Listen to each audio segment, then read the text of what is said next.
साथियों नमस्कार, कैसे हैं आप सब लोग। आज कुछ नया पढ़ने वाले हैं भाई। तो एक कॉपी ले लो, एक पेन ले लो और प्रॉब्लम को जो है अपन नोट डाउन करते हैं। सबसे पहले बेस क्या है और फिर अपन काम करेंगे सॉल्यूशन के ऊपर। भाई एक क्वेरी आई थी, उसी के आधार पर जो है प्रॉब्लम मैंने आइडेंटिफाई करी। भाई किस्सा इस तरह से है कि ए ने बी को रुपए उधार दिए। अल्टीमेटली बी ने जो है एक चेक दे दिया ए को, भाई ये चेक बैंक में लगा देना और ये चेक से आपको जो है पेमेंट मिल जाएगा। अब बी चला के बी को मालूम है कि भाई इस चेक पर जो है मेरे हस्ताक्षर ही नहीं है, हस्ताक्षर जो है मेरे भाई के या मेरे किसी मिलने वाले के हैं, इवन चेक भी मेरा नहीं है। अब जब भी मुझ पर जो है केस होगा, मुझे कोर्ट सम्मन करेगी, मेरे पास एक ही स्टैंड है कि भाई मेरे हस्ताक्षर नहीं है, ये चेक मेरा नहीं है, या अकाउंट मेरा नहीं है, मैं तो बच के निकल जाऊँगा। पर उसको ये डर भी है कि उसके इस तरह के स्टेटमेंट से, जिसको हम कहते हैं डिस्क्लोजर स्टेटमेंट, उसका कंसर्न भाई या मिलने वाला जो है बन जाएगा आरोपी। तो उस कंडीशन में क्या करें, कैसे बचें, बचाव का जो है क्या सीन होगा। साथियों, based on the said problem solution जो है दिया है ऑनरेबल कर्नाटक हाई कोर्ट ने। जजमेंट है साबिर बनाम श्रीमती रिजवाना के नाम से। इसमें जो है स्कोप डिस्कस किया गया है टू एरे एनी पर्सन एज अक्यूज्ड। कुल मिला के बात की गई है सेक्शन 319 CRPC पे, बात की गई है इसके स्कोप पे और कैसे अप्लाई होगा सेक्शन 138 NI एक्ट में, और क्या इस पावर को एक्सरसाइज करते हुए किसी भी व्यक्ति को proceeding as an accuse join करने के लिए विवश किया जा सकता है या सम्मन किया जा सकता है अथवा नहीं। ये फंडामेंटल जो है प्रॉब्लम से इस पर हम काम करें। साथियों, जैसे यूजुअल जो मैटर होता है चेक के, वैसा ये मैटर है। क्या है ये मामला कि एक परिवार जो है दाखिल हुआ, और परिवार दाखिल हुआ सेक्शन 138 NI एक्ट के तहत। जो कंसर्न कंप्लेनेंट है उसने केस फाइल किया था, जिसमें फर्म को और उसके कंसर्न प्रोप्राइटर को पार्टी बना दिया। ध्यान रखिएगा, ये कंसर्न फर्म जो है पार्टनरशिप फर्म नहीं है, इसके अलावा ये एक LLP नहीं है, इसके अलावा यह एक कंपनी नहीं है, जिस कारण 141 NI एक्ट का प्रोटेक्शन यहाँ नहीं मिलेगा कंसर्न प्रोप्राइटर को। क्योंकि ऑनरेबल सुप्रीम कोर्ट ने रिसेंट कई फैसले किए और ऑनरेबल सुप्रीम कोर्ट ने कहा है कि 141 NI एक्ट का बेनिफिट तभी मिलेगा जब जुरिस्टिक पर्सन जो है अस्तित्व में हो। अगर ऐसे अलामत, ऐसे एविडेंस फाइल पे नहीं है, देन बेनिफिट नहीं मिलेगा। साथियों, इस केस में जो कंसर्न केस था कंप्लेनेंट का, उसको सेटअप करते हुए उसने कोर्ट से निवेदन किया कि एक स्पेसिफिक डेट पर कंसर्न अक्यूज जो है मेरे पास में आता है। चूँकि हमारे रिलेशनशिप जो है बहुत अच्छे हैं, अल्टीमेटली इसने कहा कि मुझे लोन चाहिए अपने बिजनेस के लिए। मैंने जो है लोन प्रोवाइड कर दिया। इनका कहना यह था कि मैंने टोटल जो लोन दिया है वो दिया है 18,20,000 रुपये का। पहले दिया 5 लाख, फिर 5 लाख, फिर 2 लाख, फिर 3 लाख, फिर 3,20,000 रुपये। अल्टीमेटली मुझे एक चेक दिया गया और ये विश्वास दिलाया गया कि ये जो पेमेंट है आपको रिफ़ंड हो जाएगा अगर आप इस चेक को बैंक में जो है फॉर इनकैशमेंट लगा देते हैं। तो मैंने कंसर्न चेक को जो है बैंक में लगाया, तो ये चेक जो है वो बाउंस हो गया, जिसको हम कॉमनली कहते हैं डिसऑनर ऑफ चेक, जिसके लिए बैंक से हमें जो है एक मिलता है मेमो। अल्टीमेटली उस मेमो पे जो है कारण लिखा होता है। जो इस केस का कारण था वो था फंड इनसफिशिएंट। कहना यह था परिवादी का कि मैं आरोपी से मिला, पैसों की मांग करी, मुझे पैसे उसने नहीं दिए। मैंने लीगल नोटिस देकर भी मांग करी, पैसे नहीं दिए, और अल्टीमेटली मुझे मजबूर होना पड़ा एक केस फाइल करने के लिए under section 138 of NI act.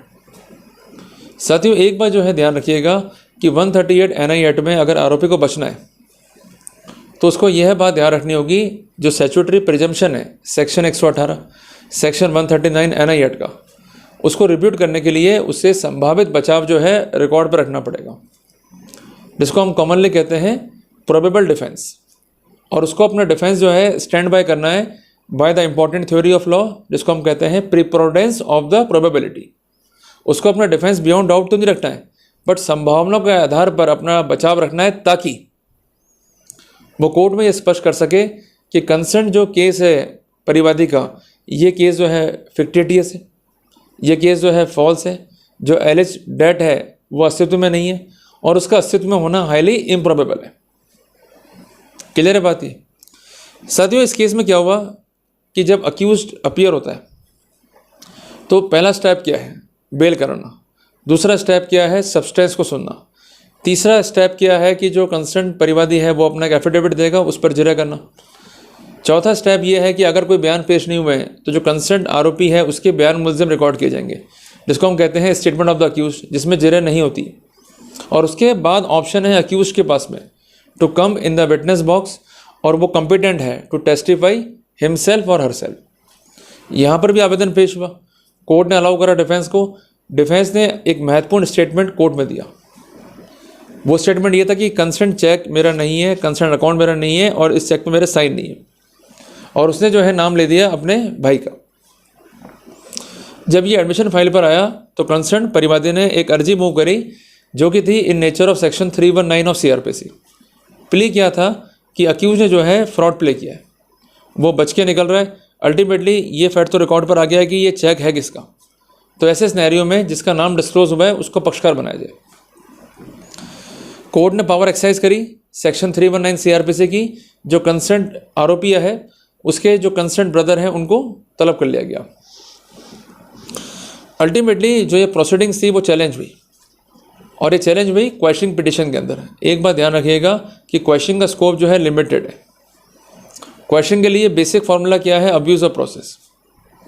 Power जो है एक्सरसाइज करनी है स्प्रैंगली, पर अब्यूज़ ऑफ प्रोसेस का क्राइटेरिया क्या है कि ऐसी स्थितियाँ, परिस्थितियाँ या प्रोसीडिंग्स जो कंटिन्यू हैं अगेंस्ट लॉ, इन प्रोसीडिंग्स को अपन कहते हैं अब्यूज़ ऑफ प्रोसेस। अगर ये कंटिन्यू रहती हैं definitely it will amount to injustice and mockery of rule of law. तो इनको ख़त्म करना, नष्ट करना बहुत आवश्यक है, और इसके लिए इनहेरेंट पावर जो है दी है ऑनरेबल हाई कोर्ट को बाय द पार्लियामेंट, जिसके लिए सेक्शन है 528B एंड SS, और प्रीवियसली सेक्शन था 482 CRPC का। प्राइमरी अटैक यह था कि अगर किसी व्यक्ति को पार्टी बनाना है सेक्शन 138 NI एक्ट में, तो ये आवश्यक है there must be an account. उसके अलावा उससे एक चेक गया, चेक है towards discharge of legal enforceable debt, और इसके अलावा चेक जो है बाउंस हो गया हो कोई भी कारण से जो स्पष्ट है मेमो में, और उसके बाद जो है लीगल नोटिस दिया गया हो और लीगल नोटिस प्राप्ति के बावजूद भी अमाउंट नहीं दिया गया हो, then proper cause of action आएगा सेक्शन 142 NI एक्ट का सपटित धारा 138 NI एक्ट, अन्यथा नहीं आएगा। तो इनका कहना यह था कि इस केस में ये फैक्ट एडमिटेड है कि जो कंसर्न पिटिशनर है, जिसको बाद में जो है सम्मन किया गया एज एन अक्यूज्ड, उसको नोटिस सर्व भी नहीं हुआ। जब नोटिस सर्व नहीं हुआ तो प्रोसीडिंग टेनेबल या मेंटेनेबल नहीं होगी। तो कोर्ट ने सारी स्थितियों को, परिस्थितियों को देखा और कोर्ट ने ये स्पष्ट किया कि यदि किसी व्यक्ति पर केस चलाना है तो नोटिस देना भी कंपलसरी है। ये फैक्ट एडमिटेड है कि जो कंसर्न अक्यूज पिटिशनर है उसको कोई भी नोटिस नहीं दिया गया। जब नोटिस नहीं दिया गया तो उसको एज एन अक्यूज जोड़ना अपने आप में गलत था। और जो प्रोसीडिंग्स हैं या अब्यूज ऑफ प्रोसेस हैं, तो कोर्ट ने सारे फैक्ट्स को, सर्कमस्टेंस को देखते हुए प्रोसीडिंग को रद्द करने के आदेश दिए। It is declared set aside and quest. साथियों, ये जजमेंट जो है हमें सिखाता है 5 महत्वपूर्ण बातें, वो आप नोट डाउन कर लीजिए। सबसे पहली बात, अगर हमारे मन में ये संशय है कि हमने चेक दे दिया पर चेक पे हमारे हस्ताक्षर नहीं है, हस्ताक्षर किसी और के हैं, चेक भी किसी और का है, तो कहीं ये तो नहीं कि हमारे ऊपर केस बन जाए जालसाजी करने का। कहीं ये तो नहीं कि जिसका हम नाम लेंगे उस पर जो है केस बन जाए। तो जिसका आपने नाम लिया है, जिसका अकाउंट है, उस पर केस नहीं बनेगा। पर एक बात ध्यान रखिएगा कि आपको ये कहीं नहीं कहना है कि चेक जो है आपने प्रोवाइड किया। ये विशेषता डिफेंस का बिंदु है। अगर आप कोई एडमिशन करते हैं जिससे आपकी लाइबिलिटी इन्फ्रिंग होती है या अकर होती है या सस्टेन होती है, in that scenario you might be liable. Case जो है वो स्टैंड करना है प्रोसिक्यूशन को, क्योंकि हमारे खिलाफ प्रिजम्पशन होता है सेक्शन 118 सेक्शन 139 NI एक्ट का, पर जो प्राइम प्रिजम्पशन है वो है सेक्शन 139 NI एक्ट का। वो कब ड्रॉ होगा कि जब आप कहते हो कि चेक में मेरा हस्ताक्षर है, पर जब आपका डिफेंस है कि चेक में मेरा हस्ताक्षर नहीं, ये चेक ही मेरा नहीं है, ये अकाउंट ही मेरा नहीं है, then no presumption could be drawn. Clear है बात ये? तो ऐसे सिनेरियो के अंदर जहाँ परिवादी फेलियर रहेगा केस को साबित करने में और अल्टीमेटली उस केस से आप एक्विट हो गए, तो साथियों एक बेसिक डॉक्ट्रिन है जो कि इंकॉर्पोरेट की गई है सेक्शन 300 ऑफ CRPC में।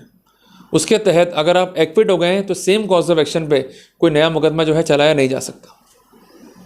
इसके अलावा चीटिंग कैसे हो गया, कब हो गया, कहाँ हो गया, क्या लॉस हुआ, कैसे हुआ, इसके एलिमेंट जो है स्पष्ट करने होंगे।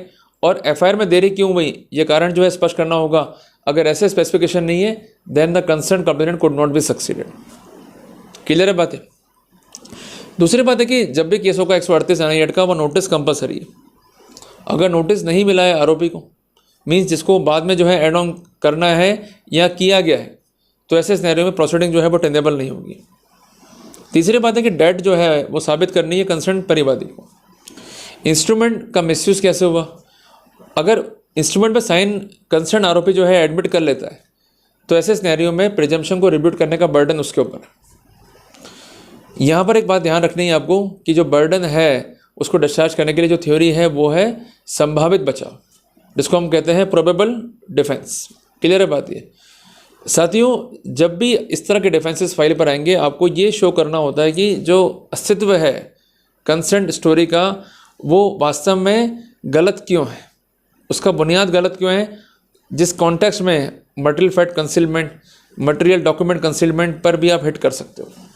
क्लियर होगा अपने को? तीसरी इंपॉर्टेंट बात यह है कि जब भी केसेस होते हैं 138 NI एक्ट के तहत, वहाँ पर प्राइम कंडीशन ये है कि अकाउंट भी आपका है, चेक भी आपने उसी अकाउंट से दिया है और वो अकाउंट जो है आपको बिलोंग करता है। अगर ये स्थिति नहीं है, केस फेल होगा। चौथी इंपॉर्टेंट बात है कि कई बार हम लोग जल्दबाजियाँ करते हैं रिप्लाई देने में। अगर नोटिस मिला ही नहीं है then it is a good position, और अगर मिल गया है और हम उसी एड्रेस से कॉन्टेक्ट करेंगे जिस एड्रेस पर नोटिस आया है, then make a proper reply. और रिप्लाई में आपको रेज करना है अपना प्रोबेबल डिफेंस। अगर आप रेज नहीं कर रहे हो, यू आर कीपिंग साइलेंस, तो अपने लिए फेटल है। और पांचवी बात है कि जब भी चेक का मिसयूज़ आपकी जानकारी में आ जाए और आप संभावित डिफेंस जो है यूज़ कर रहे हो और आपको गलत पार्टी बनाया जा रहा है, तो वहाँ पर आपके पास एक राइट है to make a counter case of extortion, fabrication, forgery, cheating, and apart from that we might file cases for harassment and humiliation, जिसके लिए ब्रांच कहाँ है? सिविल लॉ में। और जो फर्स्ट पार्ट है उसके लिए ब्रांच कहाँ है? क्रिमिनल लॉ में। तो ये मोटे मोटे प्रोटोकॉल्स हैं जिसको ध्यान में रखते हुए हमको आगे बढ़ना पड़ेगा और अपनी कार्रवाइयों को एज पर लॉ जो है हमको सस्टेन करना पड़ेगा। साथियों, एक बात ध्यान रखिएगा, इंडिया में भले ही जो कंसर्न NI एक्ट कानून है उस पर प्रिजम्पशन है, पर उसके बावजूद भी जो हमारा संवैधानिक अधिकार है that we should be deemed to be innocent unless proven guilty, ये अधिकार रहेगा ही रहेगा। इसको कोई भी कानून जो है ब्रेक नहीं कर सकता है। अगर प्रोसिक्यूशन को ये कहना है कि हमने अपराध किया है, तो उसको कड़ी से कड़ी जोड़कर अपना परिवार जो है पेश करना पड़ेगा, और जो भी एविडेंसेस रिकॉर्ड पे होने चाहिए it must be corroborative and substantive piece of evidence. अगर कनेक्टिंग एविडेंस नहीं है और केस में जो है डाउट क्रिएट हो रहा है, या एविडेंस जो है इनकन्सिस्टेंस है, विदाउट कॉरोबोरेशंस है, या ऐसी स्टोरी सेटअप कर रहा है परिवादी जिस पर बिलीव नहीं कर सकते, it is next to impossible, तो वहाँ फ़ायदा मिल जाएगा। और ये बिंदु जो है हमको पकड़ के चलने पड़ेंगे। क्लियर है? और यही कड़ी बनाते हैं हमारी जीत की, और इसी को हम कॉमनली कहते हैं the theory of preponderance of the probability. Means संभावनाएं क्रिएट कर रहे हैं, डाउट क्रिएट कर रहे हैं इन केस ऑफ हम प्रोसिक्यूशन। क्लियर हो गया अपने को? तो मैं उम्मीद करता हूँ कि मैंने आपको बेसिस जो है समझाया और इस बारे में जो है इनलाइटन किया। जल्दी मिलते हैं अपने एक नए टॉपिक के साथ। टिल देन, जय हिंद, जय भारत।